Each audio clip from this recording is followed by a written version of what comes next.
everyone, it is me, it is I. Hi, it is Ivy, also known as the Witchypreneur here on YouTube, and today we are going to be talking all about 7 paranormal games that you should never ever play alone or otherwise. Just don't play them at all. I want to tell you what these games are, what they can do, and why you should stay away from them. Let's go ahead and get started.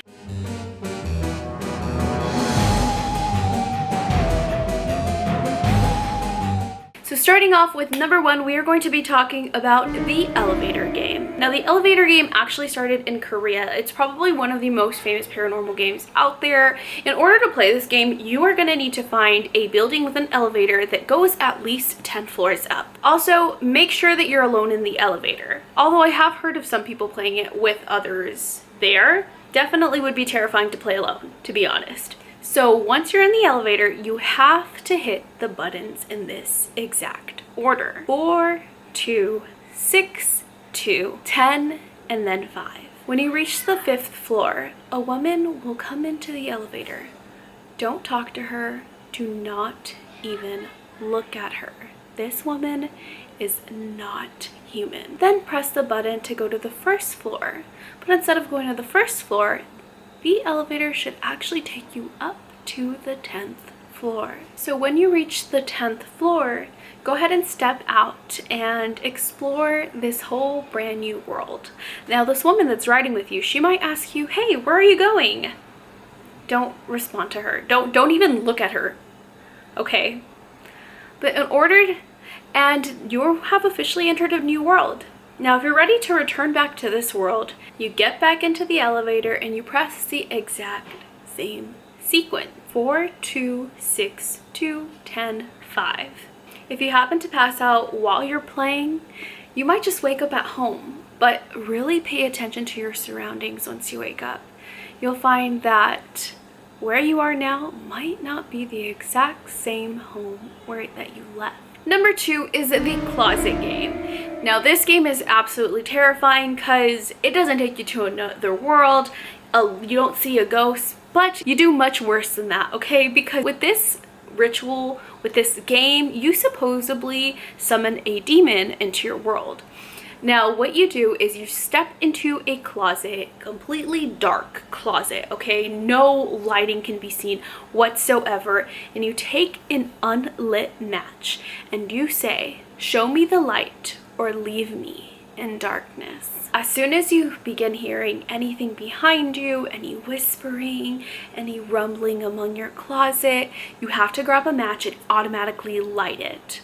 Okay, if you don't do that, or if you can't light the match, that thing is going to take you and supposedly drag you into eternal darkness. But if you do manage to light the match, you step out of your closet slowly, obviously not looking behind you or the thing will supposedly grab you. And from then on, you have to keep your closet light on. Because guess what? Your closet's not just a closet anymore. There's a demon living in there and it's not going anywhere. So this next game is called One Man Hide and Seek.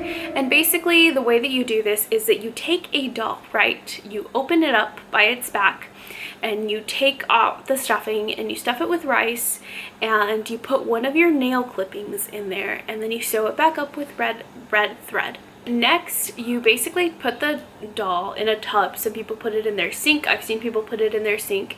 And then you basically declare yourself it. So once you declare yourself it, turn off all the lights, you go to your hiding spot, turn on the TV, count to 10, and then go back and find the doll. Once you find the doll, you basically prick it and you say that, okay, now it's your turn, and you declare the doll as it. From then on, you head back to your hiding spot. Some people say that you can start looking for the doll, and if you do start looking for the doll and you find the doll, what you're supposed to do is to drink some salt water, but don't swallow it, and spit it at the doll and say, I win, I win, I win. Make sure you say it 3 times. That's supposed to end the game. And then you dry the doll, burn it, and toss it. Here's the scary part. If you don't finish the game within 2 hours, if you make any noise, or if you turn on any lights in the house, you might end up attracting some really nasty supernatural entities to your home. Next game that we're going to talk about is Daruma San, or the bath game. So the Daruma San, or the bath game, actually originated in Japan, and basically the way that this game goes is before you head to bed, just go over to your bathtub, turn off all the lights, fill up the bathtub, sit down. It doesn't say what kind of water the bathtub has to have, but sit down and face the faucet, and as you're cleaning your hair, you say Daruma San fell down over and over and over. Almost like a chant. As you're doing this chant, you just keep your eyes closed, and as you're chanting, you might start to picture this Japanese woman that did fall in the bathtub, and you might see her fall on the faucet and hit her eyeball. And as you are picturing all this, or as you see these things, do not open your eyes for any reasons. Get out of the bathtub, put on your towel, and leave the bathtub water in the tub for the rest of the night. Go to bed, because supposedly that's when the real fun happens, if you can call it that. But before you do that, before you do that, and you're in the bathtub, you have to ask, Daruma-san, why did you fall in the bathtub? Don't wait for a reply, just get out. The next day, you're gonna feel like something's constantly trailing you, and you have to make sure that you are moving around because you do not want her catching you. And the way that you get rid of her is to look over your shoulder, go kita, and do a karate chop. Make sure that you do that right, because if you don't do that right, she might continue to haunt you and even follow you into your dreams. You know that kid's book, Charlotte's Web? Yeah, there's a game called Charlotte's Web. In this game, you are basically summoning the spirit of a little girl named Charlotte Webster, whose mother was supposedly burned at stake for witchcraft. And if you are not the solo person that wants to do these things solo, well, then this game is perfect for you, because apparently this game requires 2 players. Okay, so basically what you do is you have to set up a mirror, and then you put 2 chairs in front of the mirror. Behind the chairs, put a table, and also put a toy that you think a little girl would enjoy playing with. Make sure that you can see the table behind you as well as yourself in the reflection of the mirror. Turn off all the lights and just each have a flashlight, and you chant, "We want to play Charlotte's Web." Then just wait to see if Charlotte shows up, if she grabs the toy, and you can actually talk to her or ask her questions. When you're ready to end the game, you and your friend have to say goodbye, Charlotte, at the very same time. People say that Charlotte can actually be really sweet, especially if she likes the toy that you gave her. But don't try to annoy her, because rumor has it, if you do make her angry, you're gonna wish you never played.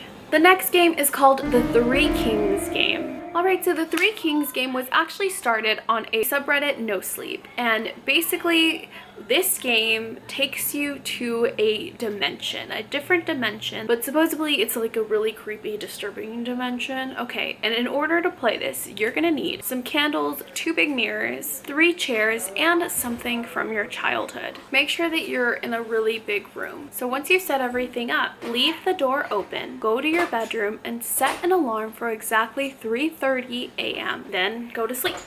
When the alarm goes off, and if everything for the game is still set in place, you can start playing the game. At exactly 3:33 a.m., sit down on one of the chairs with a lit candle. Make sure that the candle stays lit and shield it from any breeze with your body. Sit there looking straight ahead into the darkness, and whatever you do, do not look at the mirrors or the candle. As you sit there, you're gonna start to sense something or even hear whispers around you. Some people say it's like having a chat with your own conscious, or an entity that feels apart from you. It might bring up your past, or maybe even some unresolved issues. Some people think it's like a psychological trip or like a lucid dream, while others believe that it's something from another dimension. Whether it's all in your head or something more, we'll leave that up for you to decide. Lastly is the Stalking Game, and this is obviously a really creepy one. So how you play it is you definitely have to feel the urge to play. You can't just play for no reason. Here's how it goes. You start by walking to a crossroads. Reach into your pockets and you grab something. Or if your pockets are empty, just spit into your hand. Hold that item in your right hand.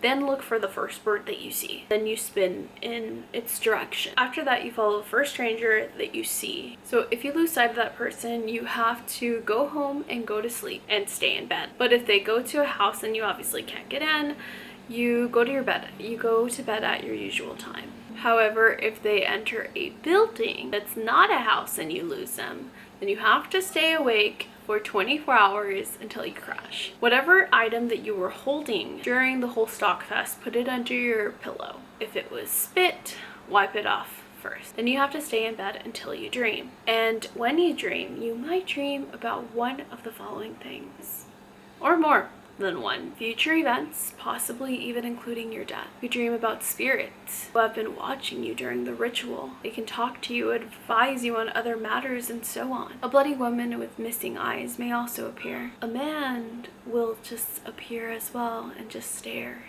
at you. The figure of an angel, the figure of a demon, and various other things that lean more to the light or dark side. Whatever it is that you dream, just remember to stay in bed until you dream. That is it, you guys. Those are 7 paranormal games you should never play alone or otherwise. Thank you guys so much for watching. If you guys haven't yet, please hit that subscribe button, turn on that notification bell to be notified when I post, and hit that like button because it really helps out my channel. And also, if you made it all the way to the end, put a little skull emoji. Thank you guys so much for watching, and I will see you in the next video. Bye!